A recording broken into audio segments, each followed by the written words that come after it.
Paz, queridos, sejam muito bem-vindos ao encerramento do nosso estudo de Gênesis.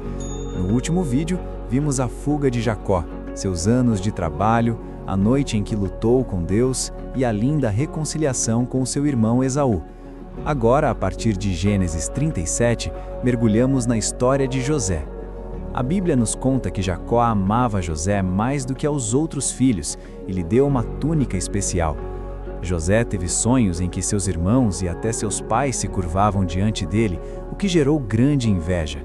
Certo dia, longe de casa, seus irmãos o jogaram num poço seco e o venderam como escravo para o Egito. Eles sujaram a túnica com sangue e enganaram o pai, que chorou profundamente, acreditando que o filho havia morrido. Parecia o fim de um sonho, mas na verdade era o início do plano de Deus. No Egito, José foi comprado por Potifar, um oficial do faraó. A Bíblia destaca: o Senhor estava com José, e por isso ele prosperou, tornando-se administrador da casa. Porém, a esposa de Potifar tentou seduzi-lo. José, fiel a Deus, fugiu daquela situação. Mesmo assim, foi falsamente acusado e lançado na prisão. Mas até ali, Deus estava com ele. Na prisão, José interpretou os sonhos de dois oficiais, o copeiro e o padeiro. Tudo aconteceu exatamente como ele havia dito. O copeiro foi restaurado ao seu cargo, e José pediu apenas: "Lembre-se de mim." Mas ele foi esquecido por 2 anos. Essa fase nos ensina que, mesmo fazendo o que é certo, podemos enfrentar injustiças, mas a presença de Deus continua conosco. Tudo mudou quando o faraó teve sonhos perturbadores que ninguém conseguia explicar. Foi então que o copeiro se lembrou de José. Chamado da prisão, José declarou que a interpretação vinha de Deus.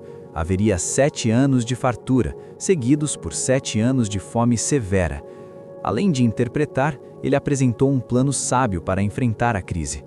O faraó reconheceu a sabedoria de Deus em José e o colocou como governador do Egito. Quando a fome chegou a Canaã, os irmãos de José foram ao Egito comprar alimento.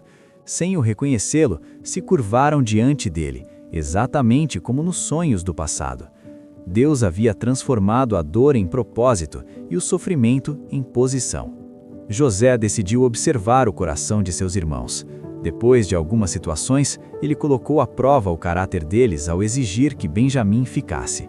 Foi então que Judá se ofereceu no lugar do irmão, mostrando arrependimento e mudança. Ao ver isso, José não conseguiu mais conter a emoção. Ele chorou e revelou: "Eu sou José." Seus irmãos ficaram com medo, mas José declarou algo poderoso: "Foi Deus quem me enviou adiante de vocês para salvar vidas." Ele escolheu perdoar. Abraçou seus irmãos e trouxe toda a família para o Egito para viverem em segurança. Jacó foi para o Egito e o reencontro com José foi marcado por emoção e restauração. Ele viveu seus últimos anos em paz e abençoou seus filhos antes de morrer. Depois disso, os irmãos de José ficaram com medo de vingança, mas José os tranquilizou com uma declaração que resume toda a sua história: "Vocês planejaram o mal contra mim, mas Deus transformou esse mal em bem para salvar a vida de muitas pessoas." Gênesis termina com a morte de José, mas também com esperança. Antes de morrer, ele declarou que Deus visitaria o povo e os levaria à terra prometida. Assim, a história continua, preparando o caminho para o que veremos em Êxodo. Agradeço mais uma vez por estarem comigo até aqui. E não se esqueçam que nosso estudo ajuda a entender melhor o contexto, mas nada substitui a leitura da Bíblia, pois é lá que Deus fala ao seu coração. Que Deus abençoe a todos.